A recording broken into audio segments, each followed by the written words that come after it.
Alright guys, welcome back to our home build. Here we are in front of the septic tank. You'll see us inside the septic tank in this video. And The installation of the septic tank and some other things like the risers. What is the green stuff you see there? Son and I installed those yesterday. Alright. It's a 2,000 gallon septic tank. And we are adding more rings to it that we have around here so that the level's a little higher for these lids. But the inlet is on this side. All of the stuff coming from the house. These are two clean out ports that will be cut down further eventually. And tomorrow we will be filming more. Hopefully we'll make it to this video, in which we will fill all this up. That part has already been filled up a little bit, and we will essentially cover most of this septic tank. Yep. So that we can then, on Tuesday or the day later, 2 days later, drill the seepage pits that will be going there. Those concrete liners you see there are called seepage pit liners. They're 5 foot in diameter, and they will line the seepage pits, which are going to be 25 feet deep. And that's where the fluid from this distribution box, from the outlet port of this septic tank, will distribute them to the 3 different seepage pits. So that's what we have. This here is called a effluent filter. Effluent's a fancy word for Liquids. yes. I am going to. This is a very heavy. This thing is like 200 pounds. Yes, it's definitely much more than your word, for sure.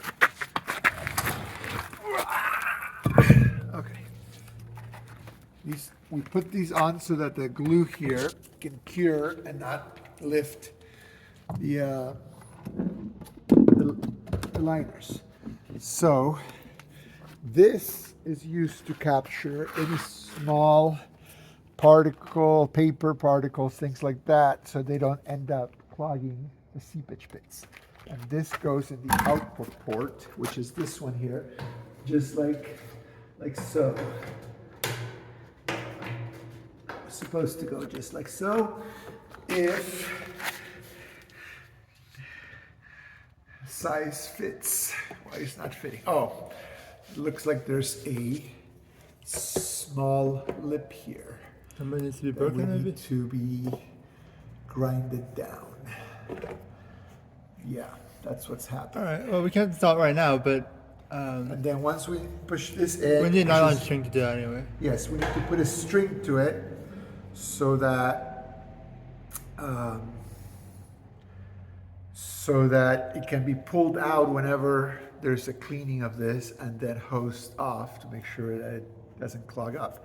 Although, to tell you the truth, this little lip might serve to keep this thing from floating up. So it might just be that we have to. It's a friction fit. That's what it feels like. Let me see. There is some water down there. It's about half an inch of water, as you will, Just from the rain. from the rain that happened.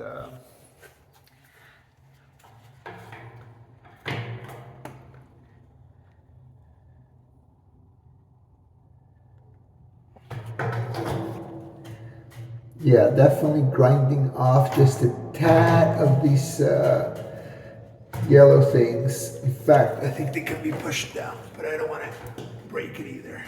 Oh, there it is. It did go in. Oh, it's supposed to bend a little. Okay.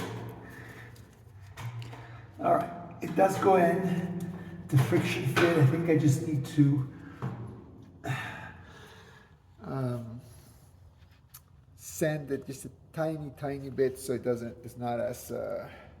Someone in the comments is gonna yell at us about how it's not the right way to do it, and they're so Or you can smart. put some Vaseline or something to make it. Come on. Anyway, there it is. Anyway, we'll take it out for now, and we'll I think a tiny bit of sanding not too much because you want the friction there. In fact, this already bent a tiny bit the way it's supposed to, I think. So it might be fine. I might just add a little tiny dab of Vaseline, although Vaseline is not good for the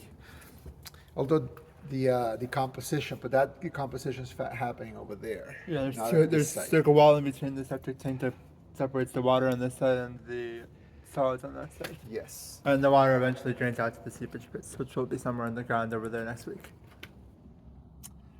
Yes, and that's it. Tomorrow we start filling this up so that the machines that's going to come in to do the drilling over there has room to move in.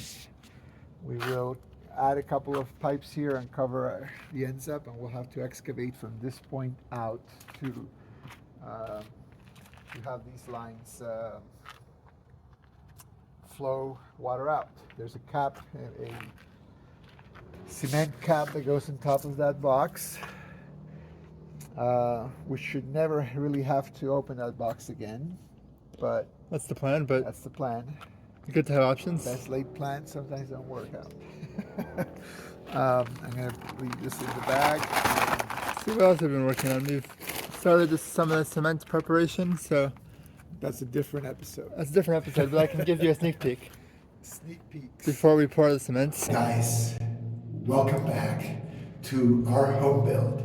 Today, as you can see, we have you join us for a once in a lifetime experience. This here, some would say could be a nuclear bunker. No, it's our Septic tank. tank. Yes, sir. This will soon be full with human excrements and will serve hopefully for the next 100 years or more. This is a 2,000-gallon septic tank, and we wanted to show you what it's like. It's about 4 feet in height here. This is about 2/3 of it, where the solids will decompose into liquids, and then it goes here to the other side, from where the liquids then flow into a chamber, and then they flow out to the seepage pits. Which we will show you in a few minutes. Just to be clear, this has not been used yet. The water used here is from rain that accumulated while it was opened. But right now, we put in the T coupling there, and the sewage will flow through that and come inside. We've also sealed this with silicone, as you can see, so that there's no way any of the fluids and stuff will flow out. Anyway, thank you for joining us. We'll show you the construction up on the upside. That's it. And I have my trusty assistant here, braving the elements and the dangers that you can find in these underground locations. All to bring you this video.